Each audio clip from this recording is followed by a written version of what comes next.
kubona umugabo uva mu kazi akajya kwicara muri sale mu kabari akareba umupira, washatse umwana amukuye iwabo, ndetse bamwe ntibafite n'iwabo, azi ko ari we yaje asanga nk'umubyeyi we, ni umugabo we, ni umubyeyi we, ariko yava mu kazi agaca mu mupira akanywa icupa akagera mu rugo saa 4, 80% nubwo twese twuzuzanya, ariko 80% y'ubuzima bw'urugo biri mu biganza by'umugore.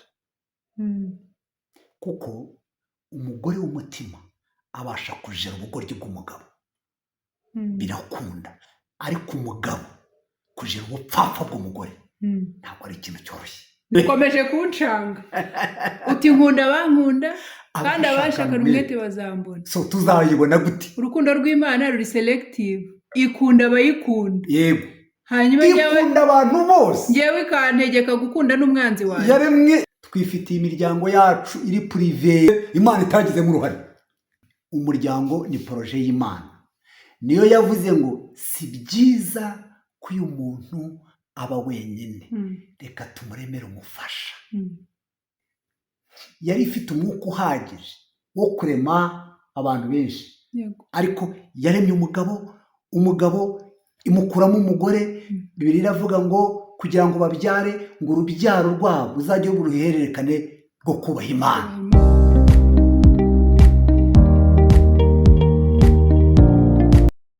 Muraho neza abakunzi ba Dekasa Fleur Discovery, ndabasuhuje, amahoro y'Imana abane namwe. Nizere ko mumeze neza aho muri ku mpande enye zitandukanye z'isi. Turabizi ko mudukurikira muri ahantu hatandukanye. Ni Alice n'ubundi kuri kamera. Nishimiye kongera kugirirwa umugisha wo kuvugana namwe. Ntabwo mbifata nk'ibisanzwe kuko ndabizi yuko kuramuka ari ubuntu bw'Imana. Imana rero ibahe umugisha. Turi kumwe n'ubundi n'umutumirwa mumenyereye ariko ndabizi ko birashoboka ko hari uwabadukurikiye bwa mbere. Tugiye kumuha umwanya abibwire, kugira ngo wenda twibwire duhita tunatangira. Tugiye kuganira ku kiganiro gifite insanganyamatsiko ivuga ku muryango. Murabizi ko ibiganiro tujya tugana bitandukanye byose byibaza ku muryango, bishingiye ku muryango. Tuvuga ku myemerere, tuvuga ku buzima butandukanye bugize umuryango. Njya mbabwira ngo umuryango ni nka rompuwe, umuryango ni senta y'ubuzima bw'umuntu wese. Aho wajya hose uko biri kose uragaruka ukisanga mu muryango, yaba ari umuryango mutoya cyangwa se umuryango wagutse, ariko twibanda ku muryango cyane. Uyu munsi rero tugiye kuganira ku buzima bw'abashakanye, umuryango, imibanire y'umugabo n'umugore mu muryango. Ese kugira ngo urugo rukomere, ese kugira ngo urugo rusenyuke, ibintu bitandukanye mu by'ukuri, kuko byose tuba tugira ngo dutahirize umugozi umwe, dutange umusanzu kuri sosiyete nyarwanda nk'abanyarwanda, kugira ngo twese hamwe buri wese azane irye tafari, kugira ngo dukomeze twubake iki gihugu cyacu cyitwa u Rwanda. Murakoze rero, mukurikire video kugeza ku musozo, kandi mu by'ukuri muzaduhe comments, mushyire ibitekerezo byanyu uko mubyumva. Tubaha ibitekerezo byacu ko tubyumva, tugashaka n'abatumirwa kugira ngo nabo batubwire uko babyumva, ariko namwe tuba dukeneye comments zanyu. Murakoze cyane rero, reka mpe umutumirwa wacu karibu atangira twibwira. Birashoboka ko hari abantu dukurikiye bwa mbere. Murakoze cyane, Imana y'umugisha Alice. Ngiye gushimishwa n'Imana, kunezezwa n'Imana kongera kugaruka kuri iyi TV. Imana y'umwijima ibahe umugisha, kandi cyane n'abadukurikiye Imana ibahe umugisha. Nitwa Evangeliste Safari Pascal. Ndi umukristo. Umukristo cyo nicyo kintu kinezeza umutima wanjye kuruta ibindi byose. Amen. Kuko nicyo kintu kizaduhuza na Kristo. Umukristo ni uwahindutse. Turimo tugiye kuvuga ku muryango. Nta mukristo usenya umuryango. Kubera iki?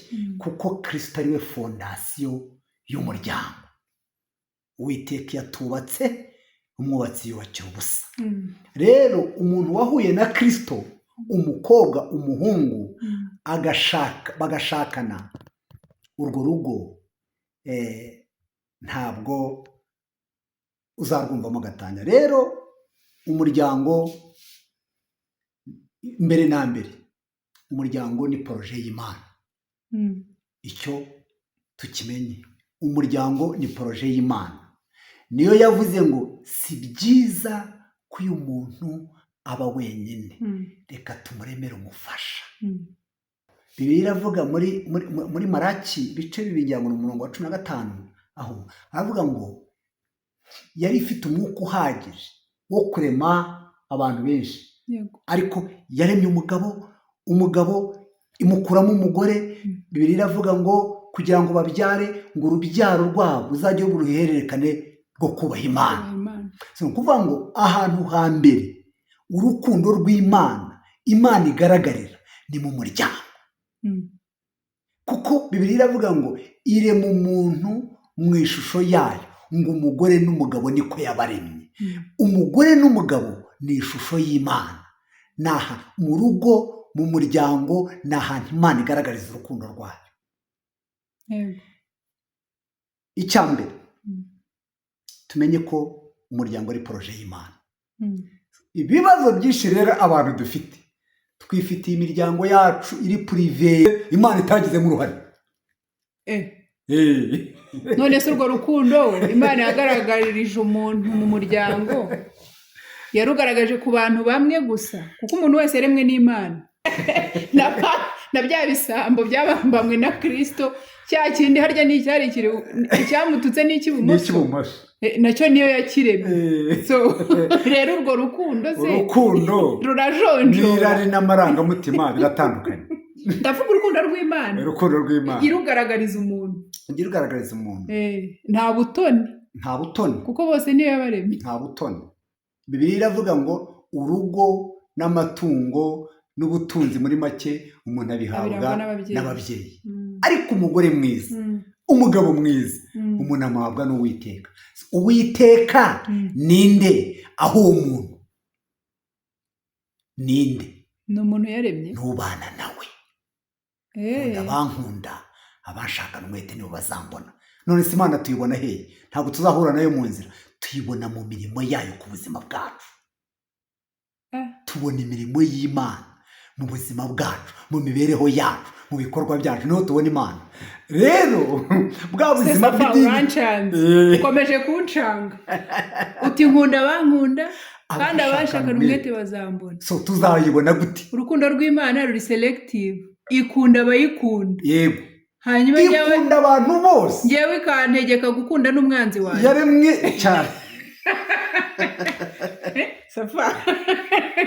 None se yo ntivubira ababi n'abeza? Ariko ako kantu ngo nkunda abankunda, hanyuma ngewe mu ntege nke zanjye, abatoni bayo ni ba bandi nyine. None se wewe umuntu ubwira amabanga yawe ninde? So umuntu ukuba hafi muganira cyane. So n'Imana nuko rero, n'Imana uyiba hafi, harimo filozofi, uyishaka, uyikunda, uyiha umwanya duha Imana ungana n'urukundo tuyikunda. Rick Warren yaranditse mu gitabo cy'ubuzima bufite intego, igice cya 16, avuga ngo niyihe mpano iruta izindi umuntu yaha uwakunda. Ajya kubashakanya aravuga ngo ese ni uturabo, ese ni zahabu, ese ni iki? Aravuga ngo abagabo bamwe bajya bavuga ngo batanze rasiyo, batanze school fees, nta kibazo cya rojima, ngo bakumva yuko ngo ikindi ushaka ni iki. Ati ikindi ashaka ni wowe, umwanya wawe. Ati rero n'umuntu uvuga ko akunda Imana ayibonera igihe, ayibonera umwanya. Ese ko abakunda umupira bawubonera umwanya? Kuki umuntu abasha kureba iminota 90 n'iyinyongera ayihangane? Yego. Kuki umuntu abasha gufata abakinnyi mu mazina y'ikipe y'i Burayi adashobora gufata ibyanditswe ijambo ry'Imana mu mutwe we? Kuki umuntu amenya amakuru ya Messi akamenya itariki yavutseho, akamenya ibitego amaze gutsinda na varondari amaze gutwara n'umushahara ahembwa, ariko atazi amakuru ya Mesiya. Aya Mesiya arayazi. Hano Mesiya ni umuki, n'umuki wavuka umunyargentine, utazanamumenya n'umunsi n'umwe, ariko Mesiya uyu munsi mumenya ashobora guhindura ubuzima bwanjye. Nta jambo rye, nta mwanya we, sinzi nawe yavukiye, nta mateka ye nzi, ariko ku cyumweru no ku isabato ni mu idini na Bibiliya n'igitabo cy'amashengesho n'icy'indirimbo na ajenda byose ugasanga umuntu yikoreye umuzigo, ariko ubuzima bwe mu muryango we ntabwo buviva Imana. niho biri gupfira rero.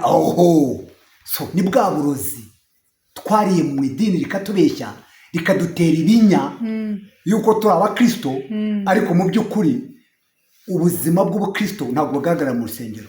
Ubuzima bw'ubukristo ni ubuzima bwa buri munsi tubamo. Yego.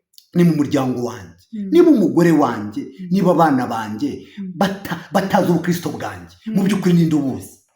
Rero ubuzima bw'idini tubamo bwo kutagira Imana, kandi urugo ari poroje y'Imana, ni ingaruka z'ibintu birimo kuba mu muryango uyu munsi. Ikinya tubamo cy'idini ryaduteye. Mu gatabo k'umugenzi harimo umugabo umusobanuzi yasanze ari mu kazitiro aboheyemo, ari mu kazitiro. Noneho umusobanuzi abaza uwamusobanura akavuga ati uriya muntu bitebye. Aravuga ati usimburiya se mwibarize.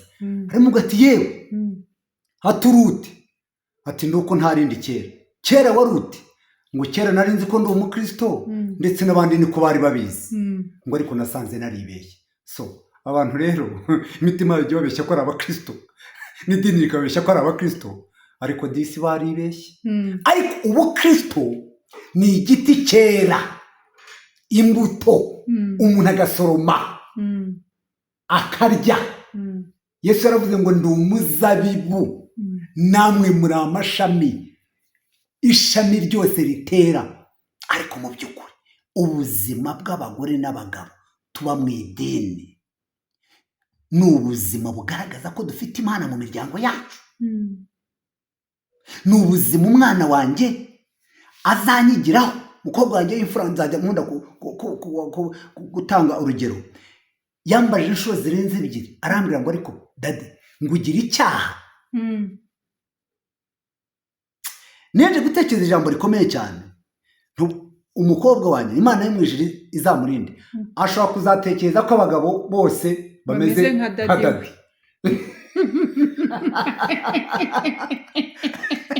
Arabimbaza ati ni inkumi kandi ari bakasohoka.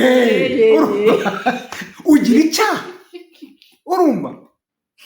Rero ese koko mwababyeyi mwe tuba mu idini twubatse umuryango, reka mbabwire ahantu habiri Bibiliya ivuga umuntu abonera ibyishimo biri garanti, umuntu abonera yomorerwa ibikomere yagize mu buzima bwe, mu bupfubyi, muri deception zitandukanye. ni ahantu habiri.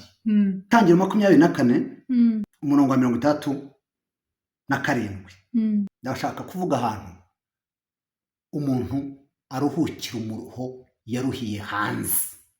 Ni ahantu habiri, ni mu muryango, ni mu gakiza. Tangiro 24:67. Isaka azana Rebeka mu ihema rya nyina Sara, aramurongora, aba umugore we, aramukundwakaza. Isaka ashira umubabaro wa nyina yapfushije. Ashira umubabaro. Mu muryango ni ahantu ho gushirira umubabaro, ni ahantu ho kuruhukira. Yampfubye itarabonye nyina, yampfubye itarabonye se, yampfubye itarabonye nyirasenge. Aho hantu tujya dukunda kubiganira njye n'umudamu wanjye, ari jye sinzi data wambyaye, sinzi data wacu uvukana na data, sinzi masenge, ari we ntazi se wamubyaye, mudamu wanjye ntazi se wabo, ntazi nyirasenge. noneho ntumaze ariko nta nyirasenge yabonye umuhanura, nyamubwira imyaka 10, twe tumaze imyaka 17 twubatse. Niki kintu cyatubashishije? Nta data nabonye wanyicaza mbwira ngo ugira inama uko wubaka. Yego. Nta nyogosenge, nta nyoko wabonye. Ndabyibuka umunsi wa mariage yacu bamaze kudutwikurura. Naramubajije ngo ibintu Imana yakoze wabibonye? Arambwira ati nabibonye. Wabibonye? Ati nabibonye.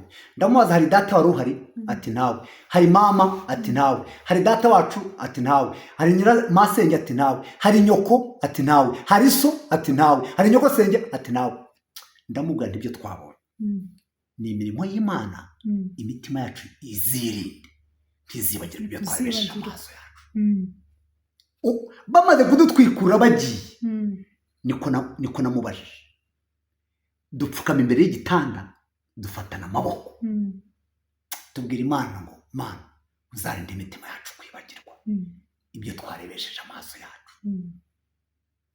Kubona wujuje sare, uzi ko nta so, nta nyoko, nta nyogosenge, yewe uretse no kuba batari ku ruhande rwawe utaranababonye, utazi n'ifoto, ariko kubera ko Imana ariyo soko y'umuryango, iyo wayubashye iraza ikakwigisha n'ibyo nyoko utabonye, iso atabonye, atakwigishije. Imana itugire neza. Amen. Haleluya. Amen.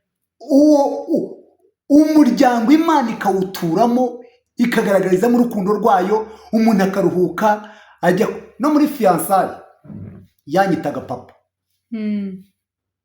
Muri fiançailles yacu yanyitaga papa.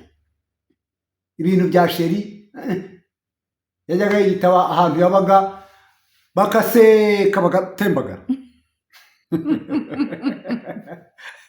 Nawe ukamwita mama? Urumva? Oya, nawe. Haleluya. Urumva? So umuryango ni ahantu Imana igaragariza urukundo rwayo, ni ahantu umuntu ashirira agahinda. Ariko bene da, ese uyu munsi koko mu muryango abantu bashiriye agahinda? Twese dusezeranywa n'idini. Nyamunda kuvuga ni hari ahantu abashumba nangwa abakozi b'Imana habiri bakora amakosa Imana yo mu ijuru igitubabarira mu gushyingura no mu gushyingira. Urebye kuntu bataka abantu, ari uwagiye, jewe ndashyingura sindashyingira kubera ko ayo mavuta sindasukwaho, ariko gushyingura ko ndashyingura. Ariko umuntu ntazi sinshobora kugira icyo muvuga. Ndababwira uwagiye yagiye, uyu munsi amagambo avugirwa ahangara areba twebwe bakiriho, twebwe bakiriho, bafite ibyo gutunganya n'ayo mahirwe. Ariko usanga abakozi b'Imana, uzi ko umuntu afite abana yabyaye atazi uko biga, atazi ko arabizi ko yababyaye, ariko ntazi ubuzima bwabo. Ariko bajya kumushyingura yagiraga urukundo, natwe tumwigireho, bakabwira no kumwigiraho. Abana batazi uko baba. Mana yanjye we. Mu gushyingira, aba ni abana b'itorero, ni abakozi b'Imana, kandi baje mu rusengero bashaka serivisi gusa. Yego. Gusa baje mu rusengero, ariko umunsi w'ubukwe ukuntu tubataka we. Barishyuye ariko. Baba barishyuye serivisi. Customer care. Mukuba customer care kubera ko bishyuye serivisi. Ariko Mana we. None se Safa, yewe ubwo nibaje ibintu byinshi. Wakomeje kwibanda cyane ku kuvuga ngo umuryango, ukanagaruka ku itorero. Ariko umuryango urenga itorero. Sibyo? Umuryango ngewe numva urenze itorero. Urenze itorero cyane. Kuko ntago imiryango yose iba muri ayo madini. Hari nituvuga itorero ubwo abisilamu tubakuyemo, tugaruke wenda tugende duhuza, tuvuge umuryango tutawuhuza cyane n'idini cyangwa n'itorero, kuko nitukomeza kuvuga umuryango tuganisha ku itorero, hari imiryango turi busige. Turi kureba umuryango nyine nka family, baba ari abakirisito, baba ari abisilamu, baba ari abarangi, babe ari abo imyizerere iyo ari yo yose, ari abemera ryangomba ariko ni umugabo n'umugore babyaye abana cyangwa se ntabwo baragira uwo mugisha wo kubona abana, ariko umuryango nyine umuryango rero buriya nko kubitandukanya biragoye kubera ko umuryango ari poroje y'Imana, ni nk'uko nabikubwiye. Yego. Kandi Imana tuyisanga mu idini cyane, niko abantu banabizi, ariko si ko kuri. Yego. Imana ni ubuzima, ntabwo iri mu nyubako. Niyo mpamvu Bibiliya ivuga ngo utazi kuyobora umuryango ntakayobore abantu, ntakayobore itorero. Utazi kuyobora umuryango ntakayobora abantu. Uzi ibibazo isi ifite. Uyu munsi irayoborwa n'abatinganyi, uyu munsi irayoborwa n'abadivorce, bananiwe kwiyobora ariko barimo kuyobora abantu, ingo zabo bananiwe kwiyobora. Of course iyo wananiwe kuyobora umuryango wawe, bananiwe kwiyobora, kuko iyo ufite ububasha bwo kwiyobora ubasha kuyobora umuryango wawe. So uyu munsi turayoborwa n'abantu bananiwe kwiyobora. Niyo mpamvu ibibazo bidashira muri sosiyete. Niyo mpamvu perezida agenderera intara n'uturere agasanganirwa n'uruhuri rw'ibibazo, kandi hari inzego zishinzwe kubikemura guhera ku ntara kugeza ku mudugudu. Urabyumva? Agasanganirwa n'uruhuri rw'ibibazo. Hari abantu babihemberwa bo gukemura ibibazo by'abaturage, ariko yagera mu giturage agasanganirwa n'uruhuri rw'ibibazo. Kubera iki ibyo bibazo bitakemutse? Abantu barayoborwa n'abantu bananiwe kwiyobora. Yego. Baba divorce, bananiwe kuyobora abana babo ngo bateze uburere n'umuco nyarwanda. Uzi kuba uri umunyarwanda waravukiye mu Rwanda, yewe bamwe bakavukira no mu nkambi z'impunzi, ukarongora umugore w'umunyarwandakazi, mbambabare bataza kuza kuntera amabuye. Uri umunyarwanda, uri umuyobozi mu gihugu, ariko ntushake ko umwana wawe amenya ururimi rw'igihugu cyawe. Ntushake ko umwana wawe amenya igihugu, ariko ururimi ni umuco kandi ukomeye. Ururimi ni umuco. Kera abantu batari bamenya Imana, umuryango wubakwaga n'umuco. Uyu munsi kuba abantu bagenda batakaza umuco, tuyayura imico y'ahandi. Imico y'ahandi nta resistance igira, ariko umuco w'Abanyarwanda wajyaga resistance. Kuba inyangamugayo n'insenya biragaragara gute? Umuntu akwihangana agakubitwa, n'abasogokuruza batari amadini bayabwiye, ntabwo bayabagamo, ariko barubakaga zigakomera, bagasazana. Yego. Umuco. Ariko uyu munsi kubera ubusirimu bwinshi, ubusirimu bwinshi cyane, abantu babaye abasirimu. Birapfira he nyine? Ijambo rya mbere, birapfira ku guta Imana, kuko umuryango ari poroje y'Imana. Yego. Nyiri umushinga baramwirukanye. Baramwirukanye muri poroje ye. Bawujera uko bashaka. Bawujera uko, sinabubwiye ngo abantu biruka cyangwa ziri prive. Yego. So niba uteguye umushinga ntubemo, menya ko ugomba guhomba. Byanze bikunze. Umushinga wose udakorwa, udakurikiranwa na nyirawo, urahomba. So urugo, family, umuryango ni poroje y'Imana.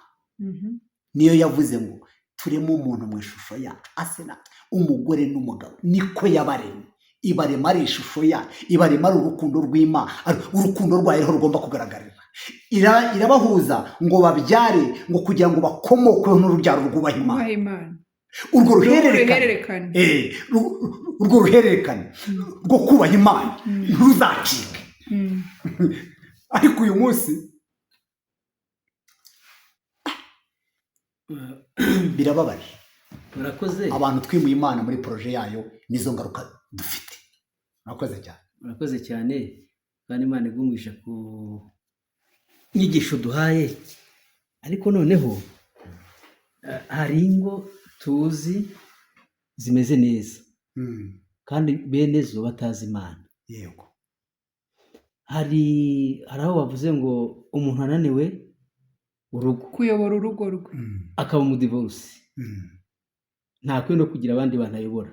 Ariko hari abo tuzi b'abadivorce bayoboye ibigo kandi byunguka cyane, sibyo? None se twebwe icyo turi kureba ni ugusenyuka kw'ingo. Yego. Ariko nagira ngo hano hanze yageze kukubwira ngo dufitemo n'abayisilamu utari bubwire uwo Yesu, utari bubwire n'aba bantu bandi batazi Imana. Ariko turashaka kugira ngo turengere oya baba bafite Imana, ahubwo ariko Imana ziratandukanye. Reka tuvuge wenda ngo batizera Yesu nk'umwami n'umukiza. Hari n'abatizera Imana, nyine bafite Imana n'abayihakana. Imana ni nyinshi, baba bafite izindi Mana, bafite izindi ibyo bizera. nta muntu utagira Imana atagira ikintu yishingikiriza. Yitubwira ko ngo Imana yabarinda, harimo abitubwira ngo Imana yawe ni inda yabo. Abantu bagira Imana nyinshi. Nibyo urakoze cyane. Turashaka kugira ngo turengere umuryango, wenda umuryango nyarwanda. Umuryango nyarwanda. Turashaka kugira ngo turengere ziriya ngo zisenyuka. Kandi hari aho wavuze ko umuco wagiye ugira uruhare mu kugira ngo ingo zikomere. Yego.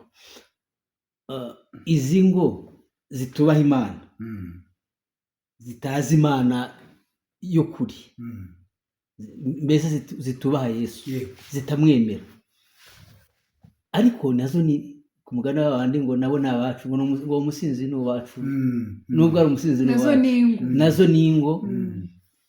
Iyo dufatanije hamwe twubaka igihugu, barasora tugasora. Ni abaganga baratuvura, baduha serivisi zitandukanye, turabakenera bakadukenera mu yandi magambo. Twifuza ko nabo bagubwa neza, baba amahoro. Bo twababwira iki? Twababwira ngo bishingikirize kuki kugira ngo imiryango yabo nayo idasenyuka. Bibiliya iravuga mu gitabo cy'Imigani ibice 24 umurongo wa 3,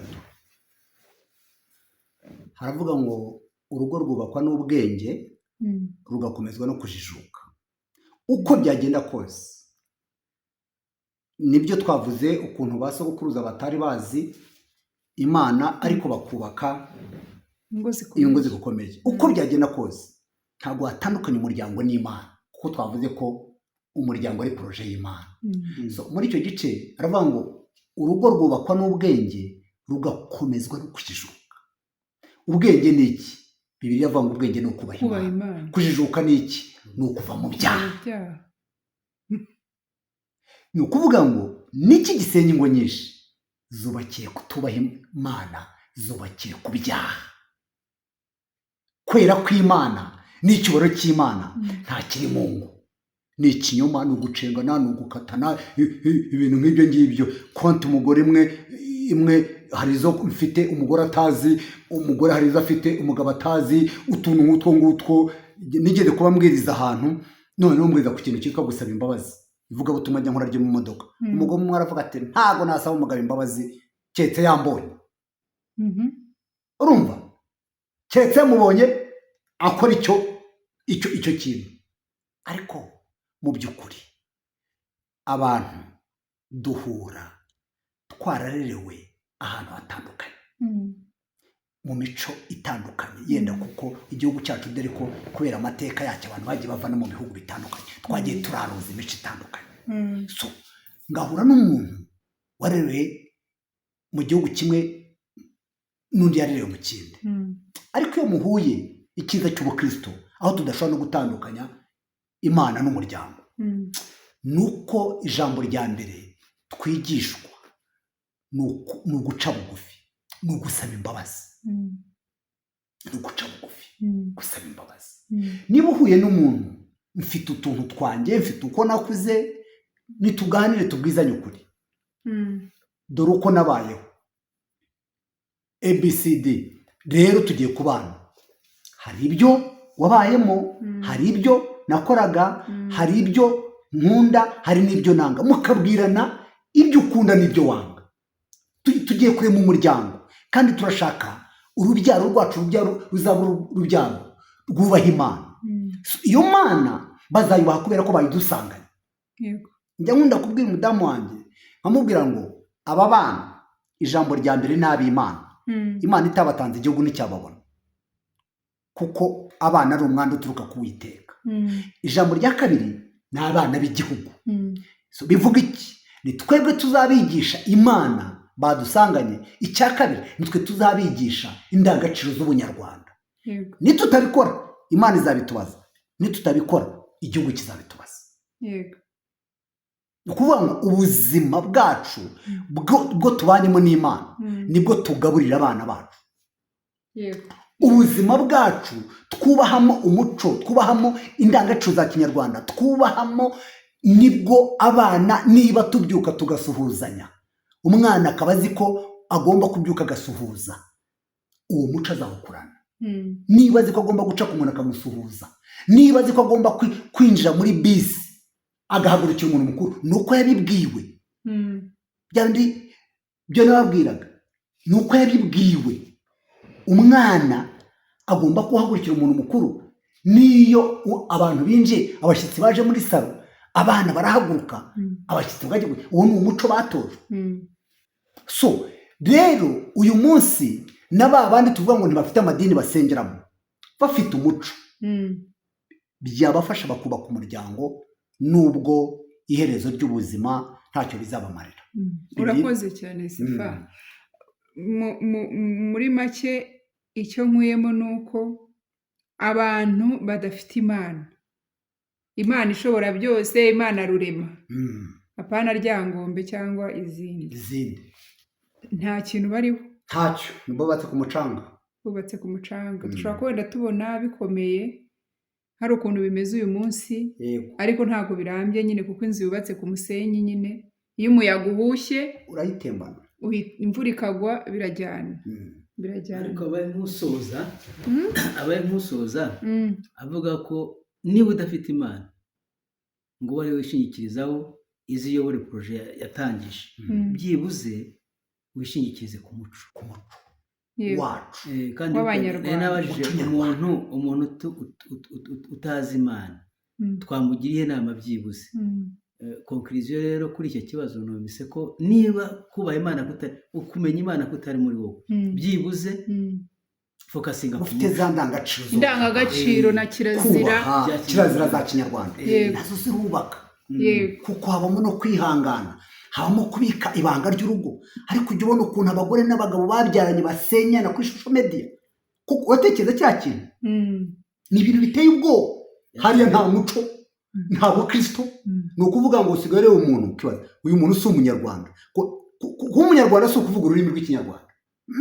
Kuba umunyarwanda ni indangagaciro, ni ubuzima. Niyo mpamvu tuvuga ngo biriya bintu si iby'i Rwanda, si iby'i Rwanda. Urumva? Mu yandi magambo, iki bintu bitari iby'i Rwanda ni akahibwe. Ikinyarwanda cyiza. Nako Bibiliya ivuga mu gitabo cy'Abaroma, aravuga ngo kuko banze kumenya Imana nicyo cyatumye bareka ngo bagire imitima yabaye akahibwe. Itagira ikintu itinya. Akahebwe nta kintu atinya. Uza akahebwe se? Akahebwe ni ikintu bajugunye muri puberi. Ni ikintu sinzi ukuntu umuntu ashobora kuvuga akahebwe. Ni umuntu nyine mu buzima nta kintu atinya, nta kizima wamushakamo, nta kintu ukizima wamushakamo ngo ukibone. Niko Bibiliya ivuga mu gitabo cy'Abaroma igice cya mbere. Urakoze cyane Safa. Twakomeje kugaruka cyane kuri Bibiliya, ariko dufashe kuri iki kintu kubera yuko ngo akari hehe harya ngo kari na hehe, sinzi ukuntu bajya babivuga. Akaryana mu ihururu. Oya, akari mbese ngo ngo akari iwacu n'iwanyu karahari, cyangwa se akari mbese hose nyine, habe kuri abo bakristo tuvuga, habe no kuri abo batari abakristo, kuko hari abantu bidekaraye. Hari abantu bidekaraye, merutse kuba nicaye ahantu ngo akari kumbwa kari no kumuhige. Exactly. Akari kumbwa no kumuhige. Merutse kuba nicaye ahantu twicaye, umuntu aravuga ati urumva ati jyewe ibintu ngo nyuma yo gupfa ntabwo bindeba, nta nubwo rwose ibyo ngo byo kujya mu ijuru ntabwo ngomba kwinjoyinga ndi hano ku isi. Ni ukuvuga ngo hari abantu bidekaraye pe, kandi ngiye ku mugani mba numva ari byiza, aho kugira ngo ube nka Efurayimu, aho kugira ngo umere nka Efurayimu wameze imvi z'urutarutaru, cyangwa umeze ngo nk'umutsima uhiye uruhande rumwe, niko biri mu describinga. Wakwidekarara rwose ukavuga uti nuko bimeze, ukaba kahebwe ntiwirushye. Exactly. Kuko nabira bivuga ngo bihuriza iki? Bihuriza iki? Kuvuga ngo mu nsengero ubusa. Yego. Noneho nkavuga ngo niba ari kuko mu bakristo abita nyine abo bita ko ari abakristo n'abatari bo rwose babyemeza, atari ibyo gushakisha ngo bitwikize, bari proud yo kuba bitwa ko nyine ni abapagani. Nta ibyo bya Yesu wanyu ni ibintu byo guteka mutwe n'ibiki hose, ibyo bintu birahari. Ese urumva hari icyo wavuze ngo nyiri proje bamukuye muri proje, sibyo? Bamwirukanye mu mushinga we. Ariko nk'uko twavuga ngo dufashe n'abandi bantu hanze y'urugo, buriya hari n'ingo zibana, hari abantu babana uwo Kristo batamuzi, ariko in the process bakazamumenya, bakazakizwa, kandi bakakomeza urugendo rwose bikamera neza. Ariko nabo bari muri icyo cyiciro cyo kuba wenda bataranakizwa, bataranamumenya, kuko buriya kumenya Kristo ni ubuntu, ntabwo wabigura, nta n'imbaraga washyiramo, ni ubuntu just. Ese ni iyihe nama twabagira? Mu by'ukuri biteye impungenge. Urabivuze uti abagore n'abagabo kuri social media bakanikana. Mu nkiko buriya ugiye mu manza za divorce, umuntu avuga ibintu ku mugore we, umuntu akavuga ibintu ku mugabo, ukibaza aba bantu bigeze n'umunsi n'umwe bakundana, bigeze babwira n'aya magambo basi bari no muri fiançailles. Oya, kubyarana byo nta muntu utabyarana n'undi, ni ibintu bisanzwe ibyo ngibyo, ariko bigeze bakundana bageze ubwo beme, kuko mu Rwanda ntago guterura bigihari, nta muntu ugiterurwa. Uravuga ngo kubyarana ni ibintu bisanzwe, ariko si ibintu bisanzwe. Impamvu ze ngo birasanzwe Safa, ni uko kuba baragize hari ababyarana ari impanuka, hari bakubitanye gutyo, yego nizo ngaruka zirimo. Ariko kubyara ni igihango, yego abantu babiri babagiranye. Nashatse kuvuga ko kubyarana mushaka kubyarana mutakundanye, yego nicyo nashaka kuvuga. Ariko nkatinda kuvuga ngo rwa rukundo rwose abantu bagirana muri fiançailles ruri strong, wenda rugenda rubadiluted kuri bamwe uko batindana. Ariko nkibaza ngo umuntu akavuga ibintu kumva biteye ubwoba. Noneho Safa ndibaza, se nuko imyaka abantu bashaka ari bato, nuko abantu bashaka bakuze cyane? Ese nuko ni nk'ibyo wavugaga, abantu nta muntu bagira inama bagiye gushaka? Ese nuko mama wanjye yajyaga avuga ngo c'est mari par curiosité, ngo abantu ngo umuntu ngo ashaka ngo kubera amatsiko. Ese ku mugani nayo matsiko atuma abantu bashaka, nyine ukagenda utari prepared, utazi n'ibyo ugiyemo. Ni ikihe kibazo gihari? Kuko mu kanya turaza kuvuga no ku mibare igiye itandukanye y'ukuntu yo gutana za divorce mu Rwanda. Ese ikibazo ni ikihe? Mu by'ukuri ikintu cya mbere, fondasiyo y'umuryango ari naho biza byo kwafekita n'itorero, kwafekita n'igihugu.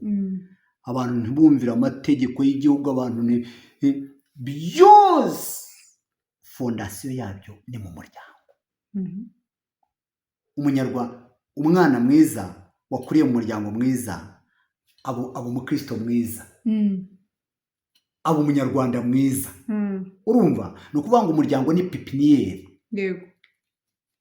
y'abayobozi b'igihugu, y'abayobozi mu itorero, y'abayobozi b'imiryango. Nyine umuryango. So target ya Satani rero ni ukwica abo bayobozi b'ejo hazaza, abo bagore b'ejo hazaza, abo bagabo b'ejo hazaza. Niyo mpamvu ashyize imbaraga zikomeye cyane mu gusenyuka k'umuryango. Kandi bwa buzima bw'idini tubamo budafite Imana, ntabwo ushobora guhishirirwa ibyo bintu ngo umenye kurinda.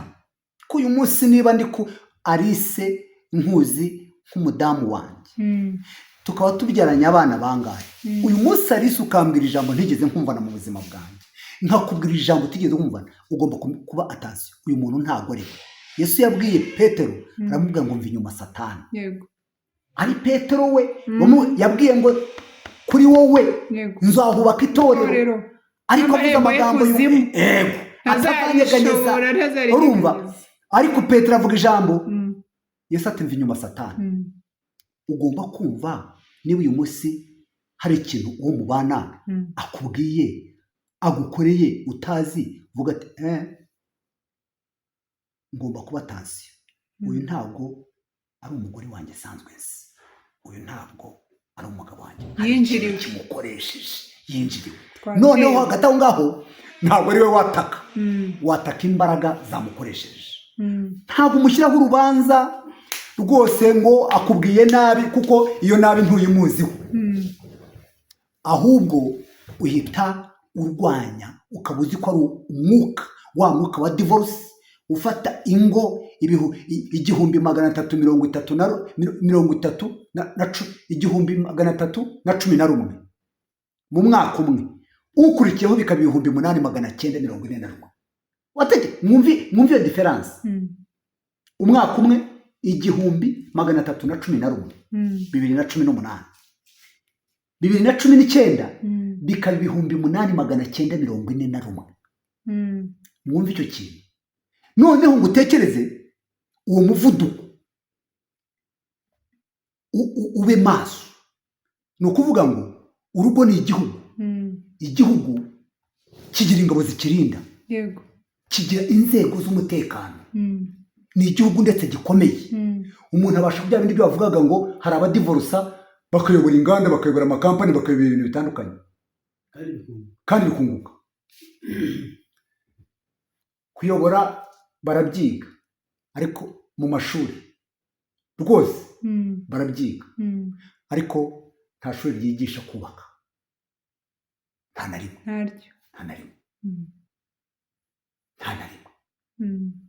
kubaka ni poroje y'Imana niyo yiyubakira umuryango yonyine umuntu akaruhukiramo yari yararushye umuruho ni nayo mpamvu disi umwana w'imfubyi cyane cyane nk'amateka tugiye dufite avuga ati reka nshake yenda nazaruhuka akagenda tagetiye azi ko ari aho agiye kuruhukira afite high expectations yego kandi ubwo nawe ntacyo afite ajyanyeyo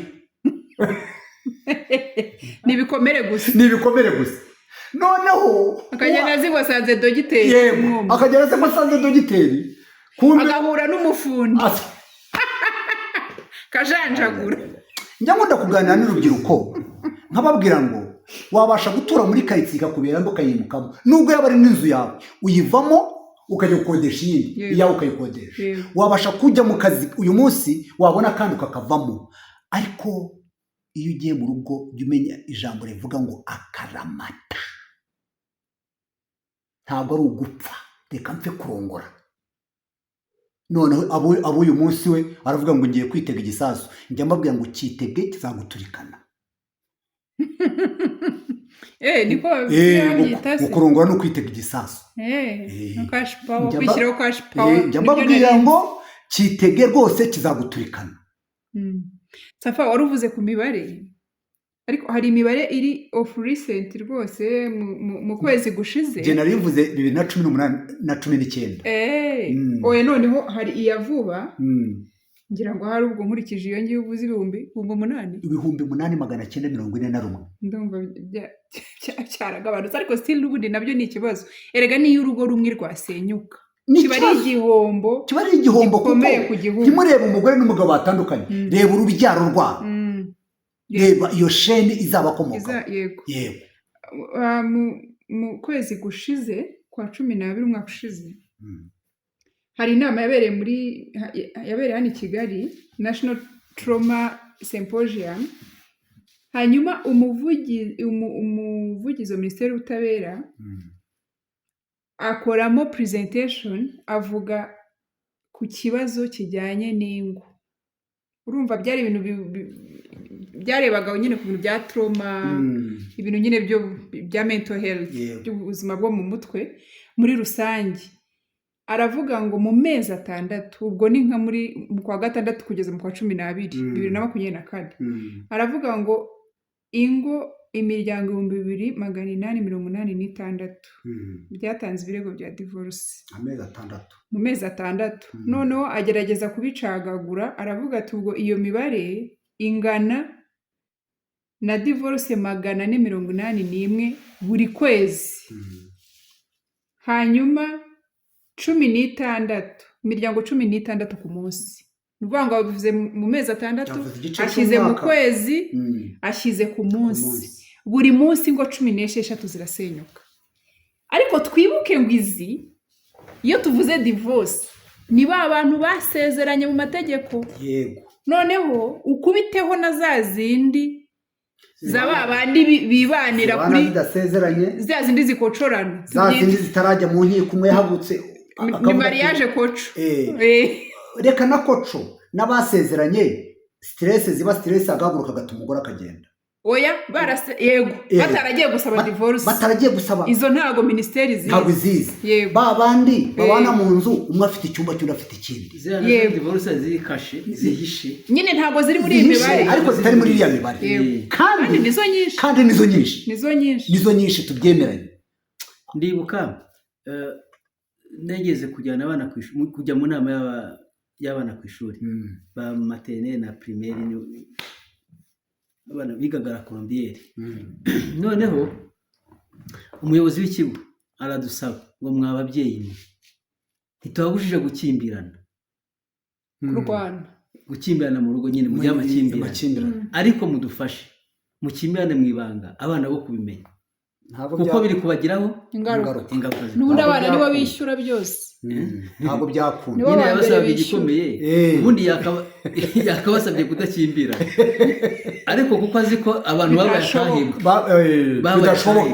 bidashoboka kubireka mugende mukimbirane ariko mwo kutwerekera abana banyu gukimbirana kwanyu bibagiraho ingaruka ubu burara bw'abana uragira ngo ni abana mu by'ukuri bananiranye ariko nta mu rugo nta fondasiyo afite ntawe umwigisha ikinyabupfura noneho nagira ngo mbaze wenda utarabaza nsoze kuri iyi mibare noneho anagaragaza yuko izo ngo zitandukana mu myaka 5 ya mbere ni ukuvuga ngo iyo mibare iri hagati y'abantu kuri 0 n'imyaka 5 ni ukuvuga ngo hari n'abasaba divorce umwaka utarashira bari kumwe hanyuma avuga n'imyaka yabo aravuga ngo ni ba bantu bari mu kigero cy'imyaka 19 na 25 yego sibyo noneho kuko urumva 19 wenda hari bakwibaza tese ko gusezerana mu Rwanda ari 21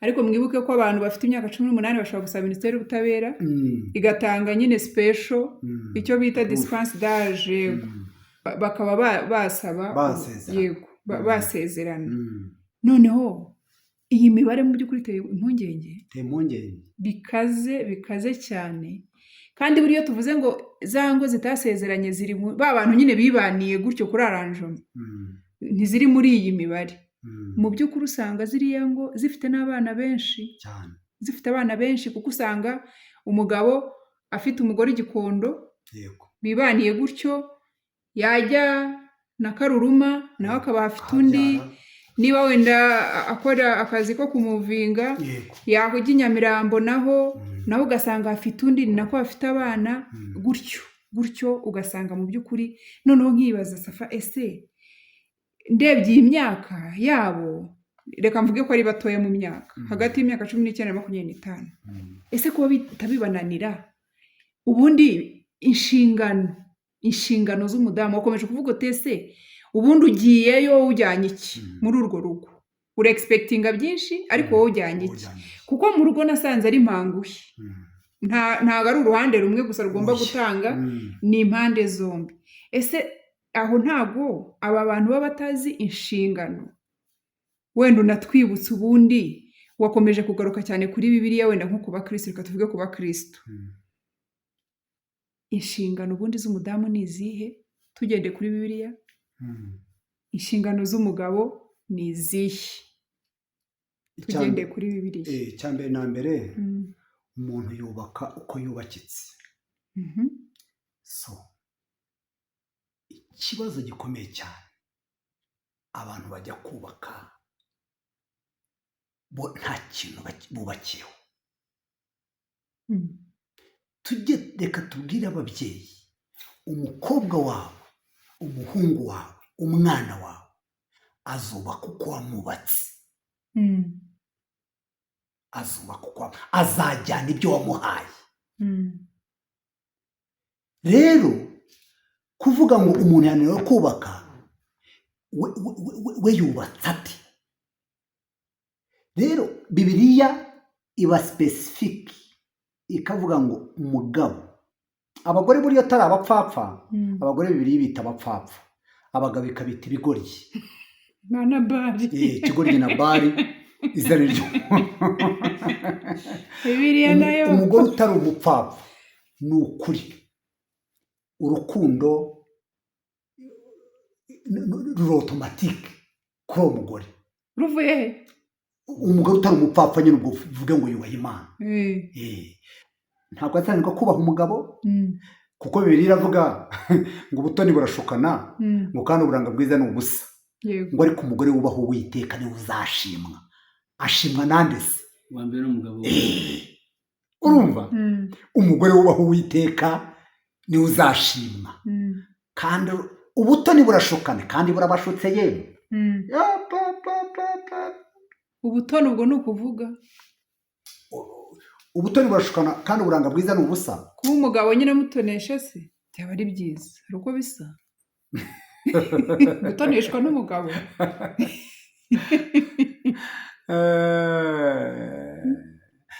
Rero Bibiliya iravuga ngo umugore ganduka. Wa mugore utari umupfapfa ntabwo ikintu cyitwa kuganduka cyamunanira. Kuganduka harimo guca bugufi, harimo kuba, harimo gusaba imbabazi. Umugabo utari ikigoryi, umugore agusabye imbabazi, imbaraga zo kumwima imbabazi wazikura hehe? Ntazo wabona. Ako Safa nta makuru ufite.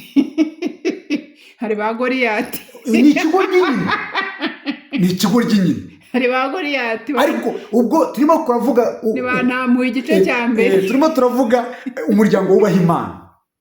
Mu by'ukuri mama w'abana banjye ankoreye ikosa cyangwa se njye ndarimukoreye, sheri mbabarira. Mu by'ukuri urumva iryo jambo, uzi ko ako kantu kambabarira ari inyuguti nkeya, ariko uzi uburyo karemereye abantu. Karakomeye. Uzi uburyo karemereye abantu. Cyo ngaho mbwira rya dini ukuntu ryatwishe. Wibaza umuntu w'umukristo uri mu rusengero utazi gusaba imbabazi, uwo bashakanye. Uko atazi gusaba imbabazi agashinga ijosi, umwana we azaza afite abadayimoni baruta base cyangwa ba nyina. Ariko utekereze umuntu muri muri fiyansaye, aba bana baba batazi ibyo barimo, ukarakanya n'umuntu ntazi ijambo mbabarira, kagutera urushyi neza. Hanyuma uwo muntu mugakomeza mu rugendo ngo mugiye kubana, nta nakwishushanyijeho. Ariko muri fiyansaye ugasanga umuntu yashinje ijosi, ariko hanyuma wowe warangiza ukisita ngo ni umugore ni umugabo. Inshuti z'Imana, umugore Bibiliya itegeka kuganduka. Nta kuganduka hageze mu rugo, muri rwa rugendo rwo gukundana harimo kuvuga ngo nabaje mugenzi wanjye mbabarira. Ijambo mbabarira ni ikintu gikomeye cyane. Ariko Safa nawe uri kubogama. Iyo mvuze umugore, iyo mvuze ndavuga ku mugore. Oya, ndavuga muri rusange. N'umugabo. N'umugabo gusaba imbabazi. Abagore bajya bamwe ngo abagabo ntibajya basaba imbabazi, ariko mu by'ukuri abo si abakristo. Azana gift. Gift, abagore bakunda gift. Ariko se nibyo? Ariko si byo, kuko mbabarira ni ijambo rikomeye cyane kuruta gift. Ni ukuri mbabarira. Kubera Safa, urumva abagabo badukangisha ngo Bibiliya avuga ngo ngiye ngomba kugukunda, ngo nawe ukaganduka. So usaba imbabazi n'uganduka. Ese oya, gukunda rero umuntu ukunda se ubundi yabanza iki? Umuntu ukunda umuntu ukunda wabura gute kumusaba imbabazi? Umuntu ukunda, kubera ko umuntu ukunda ntushaka kumubabaza. So niba yababaye, ikintu cyoroha kiri hafi ni mbabarira. Imana iri hafi ufite, utajya muri botike, utajya muri supermarket, utajya ahantu ari hose, ni ijambo sheri mbabarira. Yaba umugabo yaba umugore. Iryo jambo rigomba kuba hafi y'abantu bashakanye. Hanyuma se nyine inyigisho hanze aha mbese niyo basezeranye babigarukaho ngo mugabo kunda umugore wawe nk'uko Kristo yakunze itorero. Umugore nawe gandukira umugabo wawe nk'uko itorero rigandukira Kristo. Umva ayo majambo n'umwana watashye ubukwe cyane abutaha kabiri agahita amenya ayo magambo. Habanza nde? Reka nkubwire inshuti y'Imana, kuko umudamu arakubwira ati njyewe nagandukira umuntu utankunze, undi nawe ati njyewe nakunda umuntu utangandukiye. So bikaba nyine ari bya bibazo se byo gutunga abapagani bo mu rusengero. Habanza iki? Kuganduka no gukunda habanza iki? Mbwira igiheruka nakubwira ikibanza.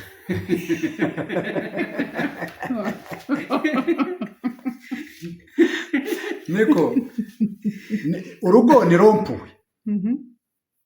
Rompuwe imihanda iraza ikajya gute? Igahuriraho. Ariko hari uba ufite priority. Iyo tugeze muri rompuwe hari uba ufite priority.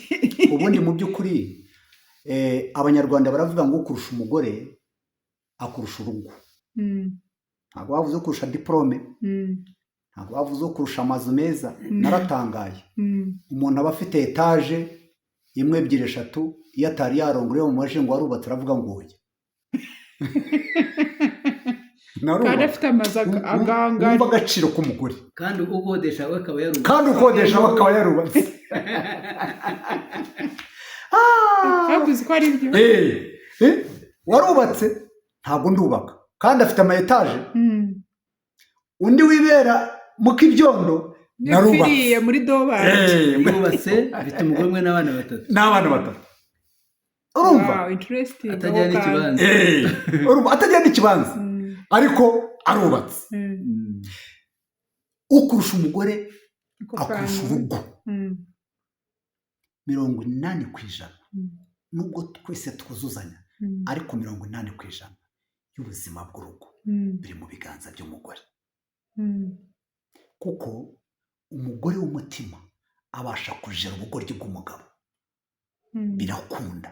Ariko umugabo kujera ubupfapfa bw'umugore ntabwo ari ikintu cyoroshye. Reka da.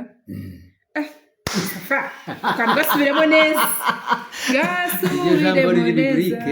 Oya, reka baza gasubiremo neza. Urumva? Umugore w'umutima abasha kujera ubugoryi bw'umugabo. Wa mugabo ushihurana, wa mugabo ukankama, ariko akaba afite umugore w'umutima. Urugo ruragendwa, iwabo w'umugabo bakaza, iwabo w'umugore bakaza, batitaye kugushihurana n'umushiha w'umugabo. Ariko reka umugore agira umushiha, ninde uzarukaragiramo? Azajya birukana kuri gate. Nkeneye kubaka di mugume wanyu iyo ngiyo mwibanga. Nimuzaze hano nyiramama wanyu neza cyane rwose. So bivuga iki ngo ubuzima bw'urugo, umunezero w'urugo. None abagore nibo bazi ubwenge cyane Safa. Iyo tugeze ku muryango rwose abagore muri abambere. Abadamu twigurira akantu. Muri abanyembaraga, muri abanyabubasha, mwabasha kubaka ingo, mwabigize intego, tutitaye ku bugoryi bwinshi bw'abagabo bagira. Kuko kubona umugabo uva mu kazi akajya kwicara muri sale mu kabari akareba umupira, washatse umwana amukuye iwabo, ndetse bamwe ntibafite n'iwabo, azi ko ari we yaje asanga nk'umubyeyi we. Ni umugabo we, ni umubyeyi we, ariko yava mu kazi agaca mu mupira, akanywa icupa, akagera mu rugo saa 4, umugore yanze kuryama yicaye muri sale amutegereje. Yamuha ibiryo ntabirye kubera yahaze burusheti zo mu kabari, inyatsi zo mu iwe kabari, bari ibijumba n'imbwija. iwe yari ibijumba n'imbwija. Agize abana, abo bana bakeneye guhabwa uburere ariko ntibamuzi, akabari karamuzi, ari perezida mu kabari ariko yabaye abusa mu rugo rwe. Urumva ikibazo gikomeye. Umugabo ubwo naba afite ubuzima buciriritse, aranywa akanywa amacupa ya mitsingi 2, icupa rimwe rya mitsingi ririmo litiro zirenze 3 z'amata. Abana barishwe na bwaki, kandi ntabwo anywa rimwe, aranagurira n'abandi, arabanyuzamo. Icupa rimwe ryishe umugabo umugambazi. Niyo perezida yo mu kabari, kirazira kugura icupa rimwe. Kirazira kugura icupa rimwe. Nako sheri nawe. Ubwo abana nzara zinyweye kabisa. Ubwo abana ikintu cyitwa amata ntibakizi.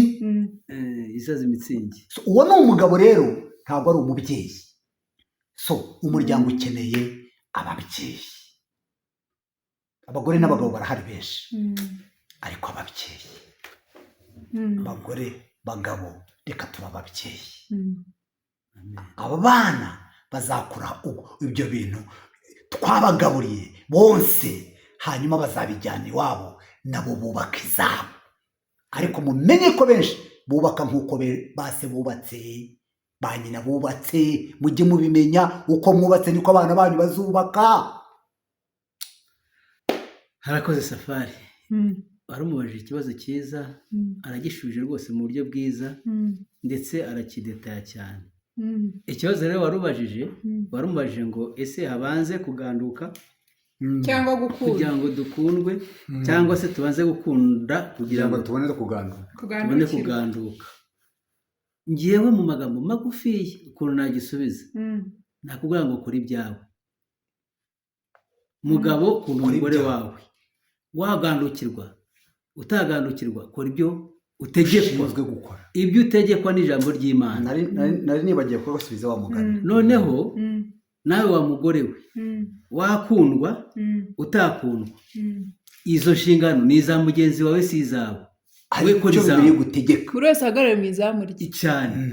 Wowe wa mudamu we, ganduka, wakundwa utakundwa, ganduka, uraba wubashye Imana. We mugabo, wagandukirwa utagandukirwa, kora inshingano wahawe n'Imana zo gukunda umugore wawe, akugandukire cyangwa arorere, ariko wowe utunganira Imana ubudasiba, kandi ubudasiba. Tunganira Imana. Yego.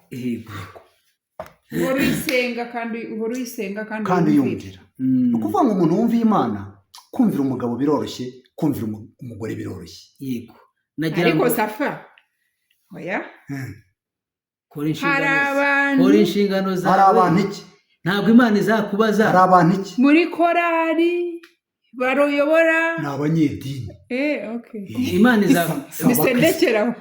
izakubaza ko umugabo watagukunze. Ni abanyedini, si abakristo, c'est tout. Imana izakubaza ko umugabo watagukunze, cyangwa izakubaza ko utagandukira umugabo wawe. Izambaza ko ntagandutse. Ibyo ko umugabo watagukunze azabyisubiriza cyane.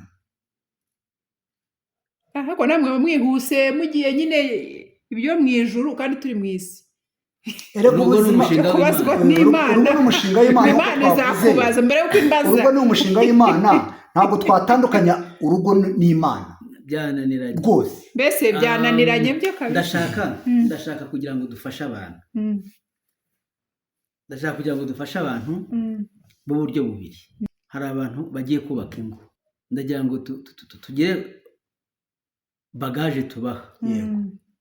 Ndashaka no kugira ngo dufashe abantu bari mu ngo, tugire impamba tubaha mu rugendo bafite rwo kubaka urugo. Aba bana b'abakobwa n'abahungu bagiye kubaka ingo, tubagiriye ihe nama. Noneho nituza kurangiza dufate abari mu ngo. Bibiliya iravuga ngo uhagaze yirinda atagwa. Iyi mibare iteye ubwoba. Akari kumbwa kari no ku muhigi.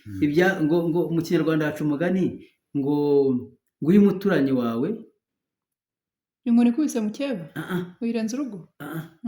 Uyu muturanyi wawe arwaje ibinyoro ngo uzinduka ujya guca imbatura. Imbatura ni iki se? Ni nk'umuti w'ibyo binyoro cyangwa bitazagufata ubutahiwe. Yego. Iyo ibinyoro byageze ku muturanyi nawe ubu ufata ingamba. Ufata ingamba kubera iyi mibare turi kubona igenda izamuka. Muri 2018 cyari 1311. Mu mwaka umwe byikubiye inshuro zirenga 8 kuko byari bigiye kugera ku 9,000. Byari bigiye kujya ku 9,000 habuze abantu bakeya. Urumva byikubye hafi n'inshuro 8 cyangwa 7 8 gutyo. Urumva ko iyo ntuza ari ndende, biri ngombwa ko duca imbatura kuko ibinyoro byateye. Aba bana bagiye gushinga urugo, tubwire umuhungu iki, tubwire umukobwa iki, nituza kurangiza noneho tuze gufata n'abari mu rugo, abazubatse. Urakoze cyane. Ikintu cya mbere ku bana b'abahungu n'abakobwa, nujya gufata icyemezo cyo gushaka, kandi icyo si icyemezo ufata uyu munsi uzashaka ejo, icyo ni ikintu usengera. Ndabanza nkagisengera. Ubu abana banjye nabo turansengera urugo rwe rwose, sengera urugo rwe. Ariko naje gusanga idini ari abagome. Uzi ko umuntu ageze imyaka 27 atazi ko agomba gusengera umugabo. Nganira n'abantu batandukanye pe, ari ibintu ntabwo ariyo priority neza rwose. Uratekereza ikintu, sengera akazi, asengera akazi, iterambere, sengera ibindi. Ariko ahantu umuntu azaha ubuzima bwe bwose, imyaka yose yo kubaho, ntabwo musengera, ntibimurebe. So iyo ni feriya ya mbere. So nujya gufata icyemezo wa muhungu n'umukobwa we, ukavuga ngo uyu muntu namukunzi, niwe nifuza ko azambera mama w'abana banjye, banza utekereze indangagaciro z'uwo muntu, ubuzima bw'uwo muntu ugiye guha ubuzima bwawe bwose usigaje bwo kuba ku isi. Utekereze uwo muntu ni muntu ki, akwiye kuba yujuje iki. Ariko ibintu byo kwambarira umuhungu undi akambarira umukobwa, bagahurira mu bukwe bose bagahana nomero nyuma y'iminsi ngo bashatse. Kuri Facebook, Instagram gasacinga neza rwose. Hakajyaho imbuga ziranga, zitanga pasi. Yego. Njya mbibabwira, uzi umuntu kumutanga pasi nk'abatanga mitiyu ya MTN. Urumva ku gaciro ahantu satani agejeje ubuzima bw'abantu. Pasi nta gaciro. Umuntu Imana yaremye mu ishusho ye, umuntu Imana yarunzeho urukundo rwayo, aho izagaragariza urukundo rwayo muri wa muryango, ariko bakagutanga pasi nk'abatanga mitiyu. Tayari satani yagutesheje agaciro kawe. Ariko reka mbabwire, murabe igiciro mu maso y'Imana. Tekereza umuntu ugiye guha ubuzima bwawe, bitekerezaho kabiri. Umuntu wagusabye urukundo, hanyuma utekereze umuntu ugiye kwemerera iryo jambo ndemeye. Wamugenzuye ute? Agendana nande? Afite buhe buhamya? Uwo muntu ugiye guha ubuzima bwawe ugomba kubitekereza kabiri. Menya ko ari ubuzima bw'iteka, menya ko muzatandukanywa n'urupfu. Ariko ibyo bintu abenshi ntabwo babitekereza. Arashaka kwambara agatimba, abandi barashaka guca mu nkota, n'ibyo bibaraje ishinga. Iby'igihe azamarayo ntibimureba. Hari n'abashaka ba marene b'abakobwa batarashaka. Nawe umunyuze batarashaka, kuko ari inzobe nziza agashaka uw'amafoto bajya no gusa no kureshya. Wibaze umuntu ujya gushaka, agashaka siribateri, agashaka umukobwa utarashaka. Wibaze iyo nama. Tujye Kadiraki matekereza icyo kintu. Rero reka tubwire urubyiruko ngo nujya gufata icyemezo cyo kubaka umuryango, banza wibaze ku muntu ugiye guha ubuzima bwawe bw'iteka. bwose usigaje bwo kubaho ku isi. Wibaze akwiye kuba ese wowe ubyibaza urinde? Wowe urashaka niba uravuga ati ngewe sinzarongora umukobwa undi mukaba, uyu munsi akaba afite umukobwa abizi neza ko nigeze kuba ntwaye imodoka mpari ifite abana b'abakobwa 3, ndangije ndababaza nti mwese ndizera ko mufite abasheri? Ati dufite abasheri. Muri mwese ninde ufite umuntu, mwese ko mufite abasheri, ninde ufite umuntu yumva yamubera papa w'abana be? Bose batashwishwishwe. Wibaze gufata umuntu ubona ko nta mumaro agufitiye ukamushyira mu buzima bwawe. Uwo muntu ushyize mu buzima bwawe arimo arakwaka ubushobozi bwo kuzubaka urwawe, arimo aragutwara imbaraga n'ububasha bwo kuzubaka urugo rwawe. Nawe hari ibindi uba umwaka, of course ni mpanguhe nawe hari ibindi abakurayo. Ni ibipfu bibiri. Urumva? So rero banza utekereze ku muntu ugiye kuba ubuzima bwawe, banza utekereze ku muntu uzakubera papa w'abana bawe na mama w'abana bawe, banza utekereze icyo kintu. Nurangiza hanyuma ubwo urazawutekereza ibyo ngibyo. Nawe hari ukuri of course, hari kuza umuntu uvuga ati ndi umusinzi ariko sinzashaka umuntu utari umurokore. Yego. Nawe utekereze si umurokore ariko arashaka umurokore, kandi akishushanya akishushanya bakamushyira mu mazi akavamo ari umunyabyaha utose, akihangana akarwana amezi angashya, yamara kubona serivisi bamara gutwikurura ashyira icupa rya mitsingi cyane ziba ziri munsi y'igitanda. Umukobwa rero wari wibabariye umugabo iryo joro agatangira amarira, kandi twabonye mu rwari ahantu ho kugira gute kuruhukira, ho komorerwa ibikomere, ho agatangira amarira.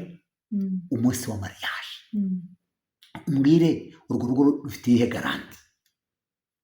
So nimwumve ko gushaka atari ugupfa. Yego, ntabwo ari ugupfa reka mpfe gushaka. Iryo jambo uvuze ngo reka mpfe gushaka rizagukurikirana. Yego, tekereza ku muntu ugiye kubana, umuntu ugiye guha ubuzima bwawe, umuntu uzakubera papa w'abana bawe, umuntu uzakubera mama w'abana bawe. Utekereze kabiri ujye gusohora ijambo ndagukunda. Ari ibintu watekereje, atari ibyo rwose muri mu bihombo bidafite iherezo. Cya kabiri ni mutumire Imana niyo nyiri umushinga muri uwo mushinga. yego, Muyimike, muyibanze, ni ukuri urukundo rwayo ruzaba mu muryango wayo. Kwera kw'Imana, icyubahiro cy'Imana, Bibiliya iravuga ngo ni ukuri bahawe umugisha n'Uwiteka. Abazajya bagera bahawe umugisha n'Uwiteka. Hanyuma mwige guca bugufi, gusabana imbabazi. Niba umugenzi yagukoshereje muri fiyansaye, habaho utuntu two kugongana. Imana yaradufashije twe ubwo buzima ntitubuzi pe, uko niko kuri kandi. Ariko niyo bibaho gusaba imbabazi bikemura byinshi, ni ikintu gikomeye cyane, kandi gikemura ibintu. So tekereza wa muhungu wa mukobwa we, umuntu ugiye guha ubuzima bwawe uwo ari we. Ese wowe utekereza ibyo, wowe urinde gushaka umukristo, wowe uri umukristo. Gushaka umukobwa wiyubashye, wowe uriyubaha, ugendana nande. Abanyarwanda bavuga ngo mbwira umugendera kubwira uwo uriwe. Bibiliya ikavuga ngo ugendana n'abanyabwenge azaba umunyabwenge, ariko mugenzi w'abapfu azazira urupfu bwabo. Wa mukobwa wa muhungu we, reba izi divorce twavuze. Baza umuntu umutante, urabafite abatante, abakorege. Baza umuntu waneshejwe, watsinzwe, washenye, byakugendekeye gute? Baza umuntu ukibirimo, niki cyagushoboze kugira ngo uyu munsi ube ukibirimo? Ugenda ufite amakuru. Yego, ariko benshi ayo makuru ntibashaka no kuyamenya. Icyapfa ni ukujya gute? Ukurongorwa n'ukurongora. hanyuma rero abadamu n'abagabo barurimo. Reka mbanze nihanganishe abantu baba bari aho bakabaye baruhukira. Ni ukuri niba hari, reka nkubwire, ushobora guhura n'ibigeragezo mu muryango wawe, ejo ukawuvamo ukubaka uwawe. Ushobora guhura n'ibigeragezo mu kazi, ejo ukakavamo ukajya mu kandi. Ushobora guhura n'ibigeragezo muri karitsiye, ukayimukamo ukajya mu yindi, ariko ikigeragezo cyo mu rugo kiragatsindwa n'Imana. nkiri umusore najyaga asenga amasengesho abiri, najyaga mbona aricyo kintu cyankura mu gakiza, gushaka nabi n'ubukene. ni isengesho najyaga asenga mu buzima bwanjye nkiri umusore. Mana uzandinde gushaka nabi, Mana uzandinde ubukene.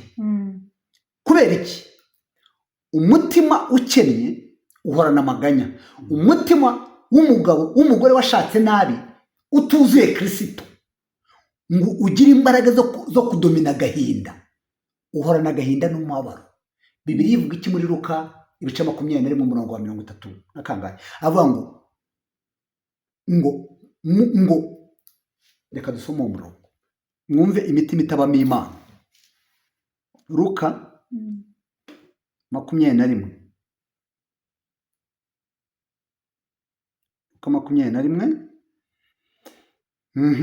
murongo wa 30 havuga ngo 34 ariko mwirinde imitima yanyu ye kuremererwa n'ivutu no gusinda amaganya y'isi, uwo munsi ukazabatungura. Umutima waguye ivutu n'ufite amaganya biranga, umutima ufite amaganya ntabwo Imana iwubamo, ntiwubamo. Rero kugira ngo uzabone umutima w'umukene, niyo mpamvu nasengaga ngo ntuzampe ubukene, kugira ngo uzabone umutima w'umugore uhora amagambo asesereza, w'umugabo umugore yananiye utarimo amaganya, ntabwo ari ikintu cyoroshye. Bivuga iki? Ibi ni ibintu bishobora kubuza umuntu ijuru kandi yari yarakijijwe. Kubuza umuntu ijuru kandi yari yarakijijwe, yarumvise ijwi ry'Imana, ariko kubera uyu mutima Imana itawubamo. Bibiliya iravuga ngo agahinda k'isi gatera urupfu, niko ijambo ry'Imana rivuga.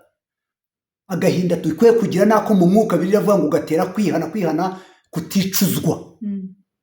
Rero turagira inama mukabyaramo bagore n'abagabo mwubatse, menye ko umuntu yaje ashaka uburuhukiro kuri wowe, yaba ari umugore yaba ari umugabo. Abantu bahura na deception zitandukanye, abantu baba barahuye n'ibintu bitandukanye. Ubushakashatsi buherutse gukorwa mu minsi yashize bwagaragaje yuko 42% by'urubyiruko bafite indwara y'agahinda gakabije kubera ubuzima bwo kuba kuri social media. Mwarabubonye. Ubushakashatsi bwagaragajwe na RBC mu kwezi kwa 12 nabwo ndabwibuka, 32% n'ibice by'ibigo bifite abakozi barenga 100 guhera ku 100 kuzamura, 32% bagerageje kwiyahura kubera ibibazo byo mu mutwe. Urumva ubuzima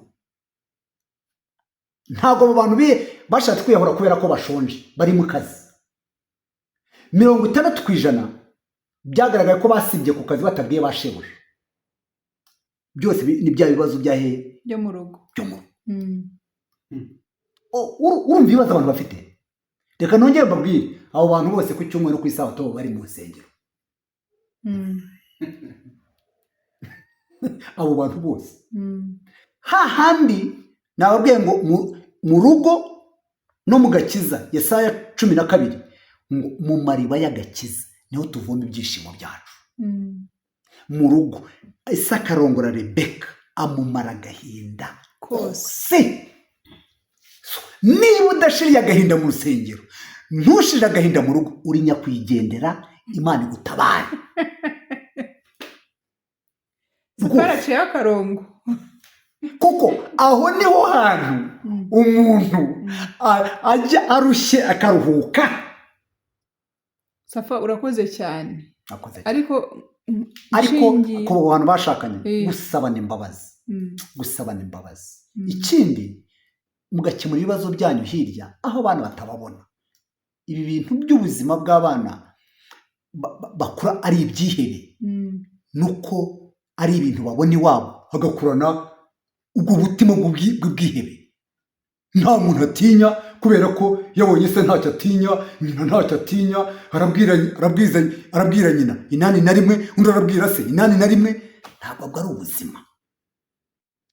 Ca bugufi, usana imbabazi. Ikindi mwubakire ku kuri, twavuze ngo urugo rwubakwa, ngo ubwenge nibwo bwubaka urugo kandi rugakomezwa no kujijuka.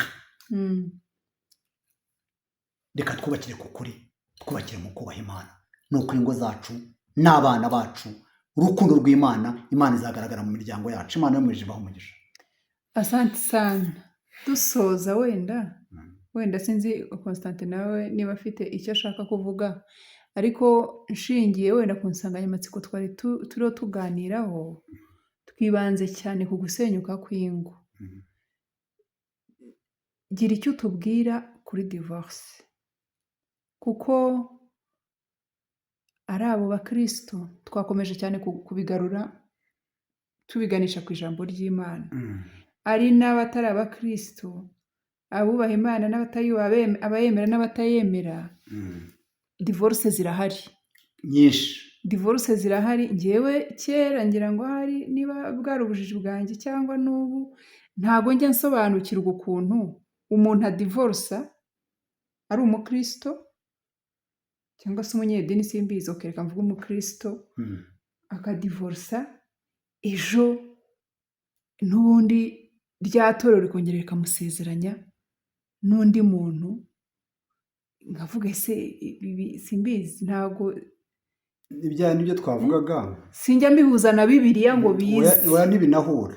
Bibiliya iravuga ngo itegeko, isezerano, umugabo rimuhambira ku mugore, rikamuhambira ku mugabo igihe cyose uwo basezeranye akiriho. Iyo agiye ku wundi yitwa umusambanyi. Ariko iyo atakiriho aba ari free, aba abohowe gushaka. Yego. Ijambo rya mbere twemeranye ko nta mukristo divorce. Divorce umunyedini, nta mukristo divorce.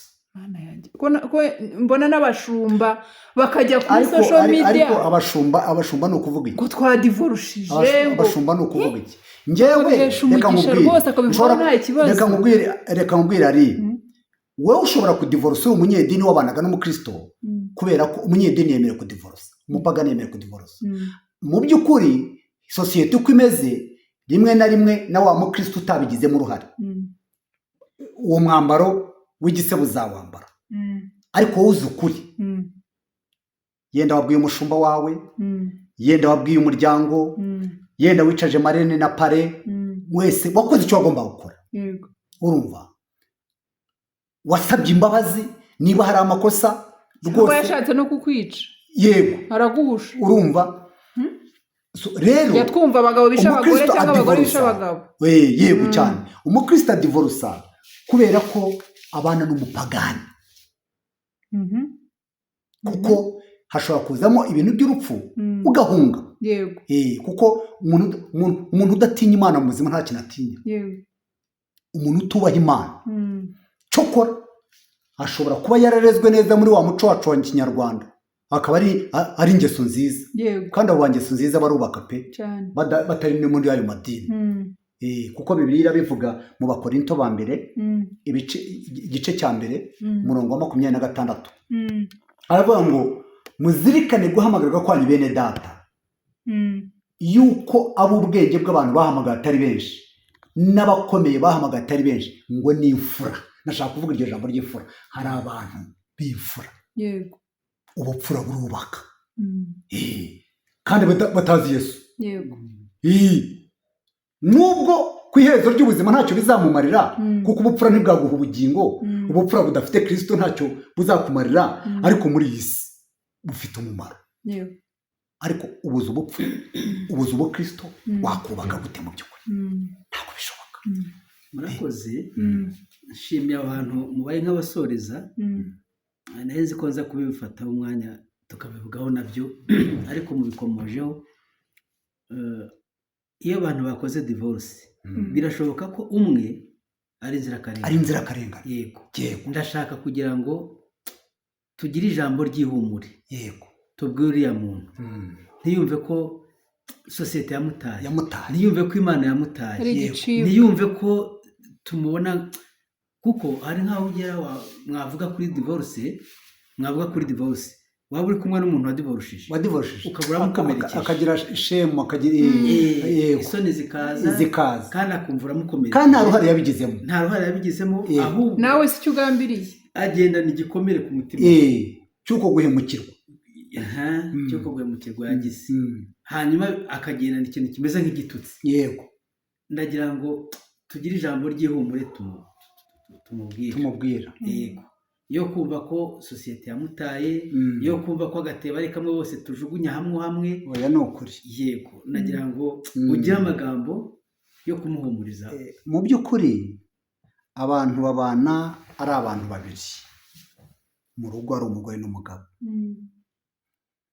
hari igihe umwe aba afite imana muri we yuzuza na za nshingano zo kuganduka undi yenda kuzuza ijambo ryo gukunda nk'uko Bibiliya ibidutegeka noneho umugenzi we akaba ari umupagani wamwishushanyijeho kandi pe barishushanya bakajya mu nsengero itageti afite ariyo kuroba ifi yamara kuroba ifi ye basi agaheruka ubwo ngubwo mu rusengero ntumubaza ibindi niba n'umugore yari muri korari akayimukuramo ibintu byo gusenga byawe simbishaka ariko mutekereze bakobwa bahungu musenga imana mbere yo kujya kurambagiza ibayobore amahitamo yawe ni ikintu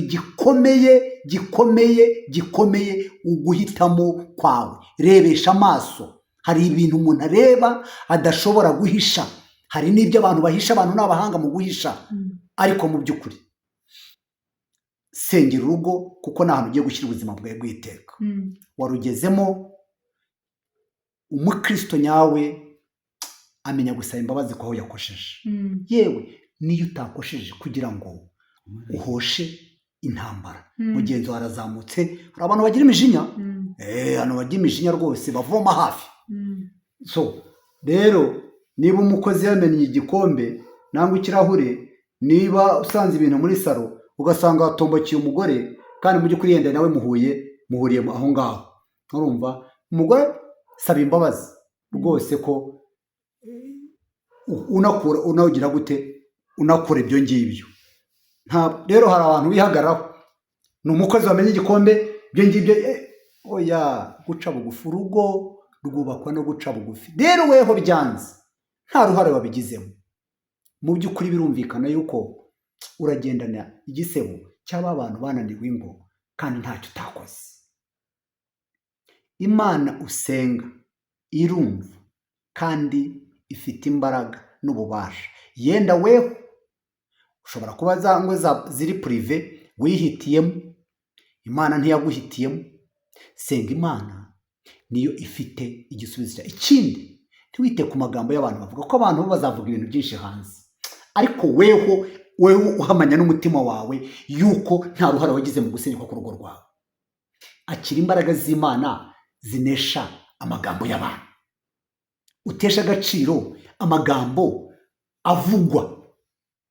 avugwa kuko uzi ko umutima wa Bibiliya iravuga ngo dufite imitima itacira urubanza turatinyuka bafiyeri komeza umurimo w'imana kuko abashumba bawe byakubayeho barabizi ntabwo ushobora gusenya urugo ngo ubyuke ngo waguye nk'umuntu ugenda mu nzira bitangirana ruto n'uruto so iyo ubonye bimaze kurenga kubika ibanga biranga ugahamagara abashumba ba bandi baba basezeranyije kugira ngo bakugire inama bakabateranya murapfa iki iyo umugabo agiye cyangwa umugore agiye nta ruhare ufitemo urakomeza muri korari urakomeza umurimo w'imana nta mutima wo gucira urubanza abashumba barabizi urumva ariko wa wundi wagize gute aragenda roho ni icyohebwe nyine abazimu n'umwuka w'uruzerero bamuteye rero wewe usigaye aho ngaho namwe abantu babana ibintu by'urugo ni amabanga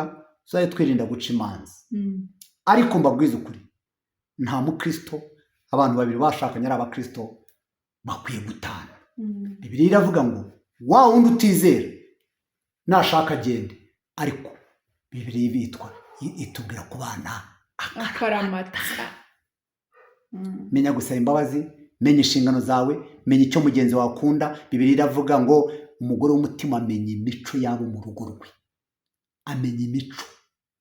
Mwa bagore mwe ndetse n'abagabo natwe mumenye imico, ngo itegeko rye riva mu rukundo. Ariko ingo ko zidushyira ku munzani, ko tuba abakristo mu nsengero tugasimbuka tukabwiriza ubutumwa bwiza, ariko umukozi yamena igikombe ukajya ikirahure ukajya akagushyira ku munzani we, kayaka tukayamara. Ariko uwo muntu uko ikirahure cyamucitse ko ariko nawe cyagucika, wamenye ko ari umuntu nawe.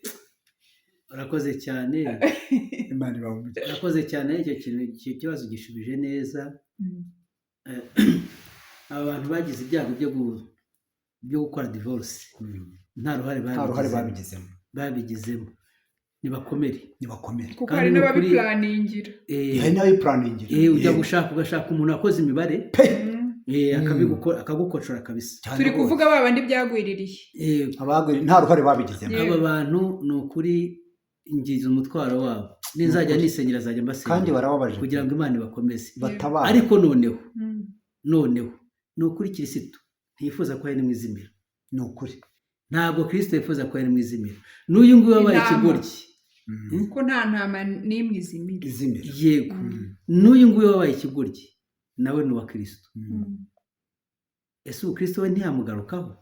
Yamugarukaho cyane. Tugira icyo tumubwira nawe. Uyu uzi ngo umutima uramubwira ngo nahemukiye mugenzi wanjye, yenda se twagiye kubana nakoze imibare, cyangwa se narinjiriwe, simbizi uko nabyita, ariko Kristo aracyari ku musaraba, aracyateza amaboko. Tugira icyo tubwirira muntu nawe.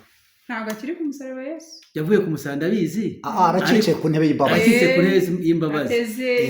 Aracyateza amaboko kugira ngo tumugarukira atwakire. Muntu wagiye mu rugendo ugasitara ukagwa, bibaho.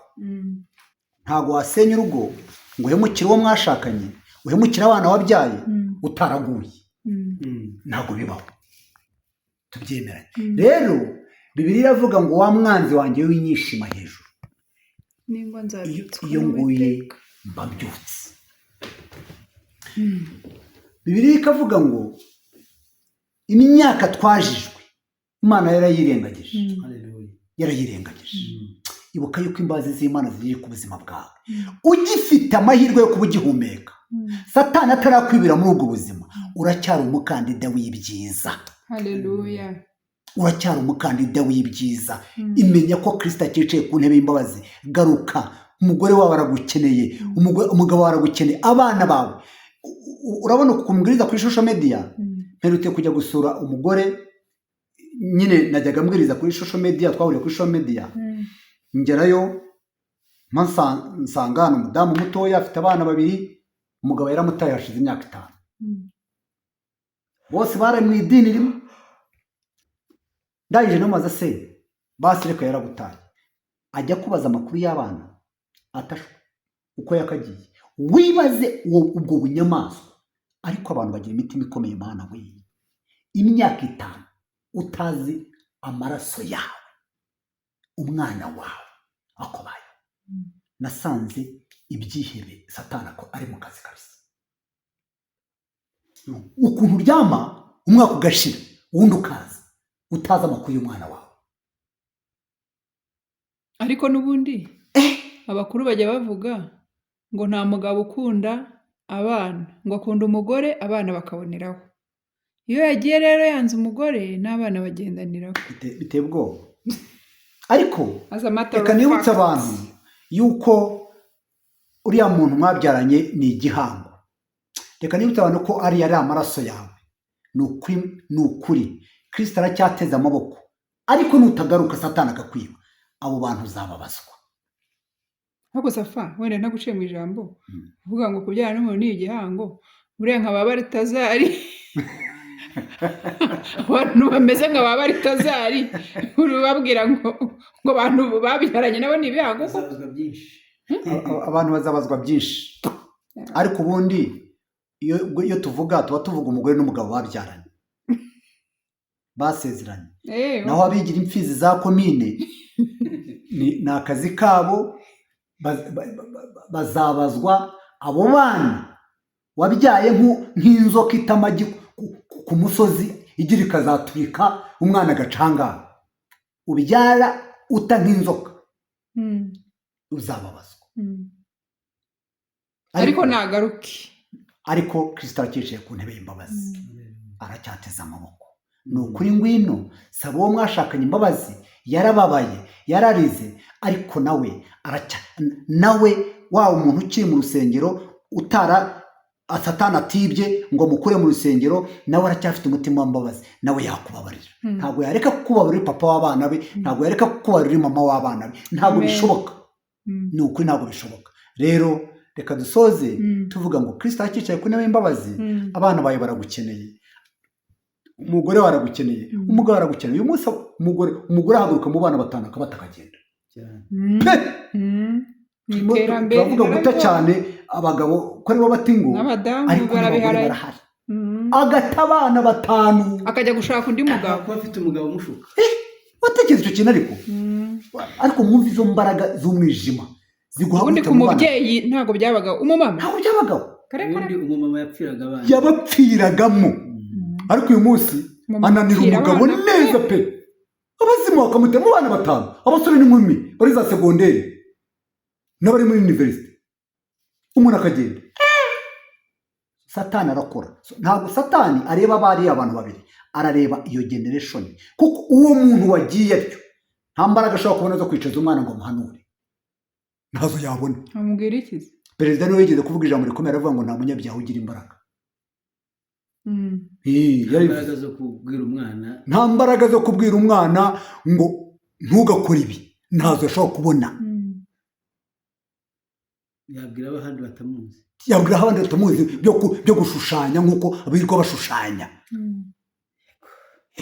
Ariko abo bana bakeneye urukundo rwawe. Urwo rukundo ubaha nirwo bazajyana nabo mu ngo zabo.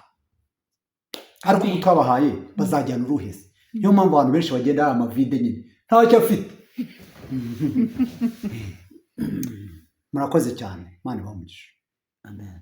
Asante sana. Reka dushimire abantu badukurikiye, muduhe comments, mukande kuri like, abatara subscribing musubscribing, munasharinge. Ikiganiro ni cyiza rwose mu gihe abantu batandukanye, ndabizi abantu bari muri situation zitandukanye. Uko biri kose twavuze ku ngeri zitandukanye zigize umuryango. Hari uwakumva ubutumwa, umutima we ugakomera, akongera akaremekamo ibindi byiringiro. Imana ibaho umugisha. Reka dusoze dusaba Safari adusengera Imana. Murakoze cyane. Kadusenga Imana. Mana, mu izina rya Yesu Kristo,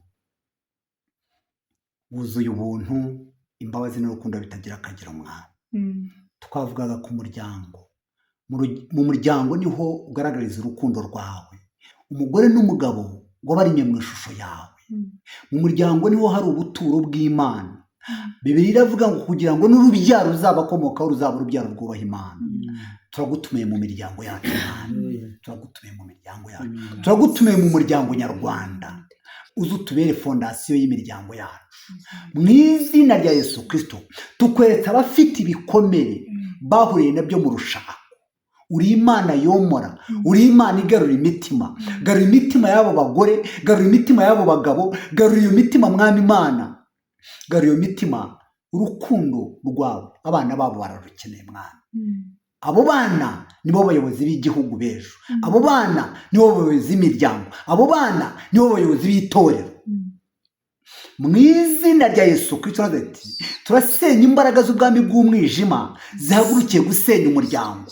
Mu izina rya Yesu Kristo, data, umuryango ni pipiniyeri y'ubukristo mwiza, y'umunyagihugu mwiza.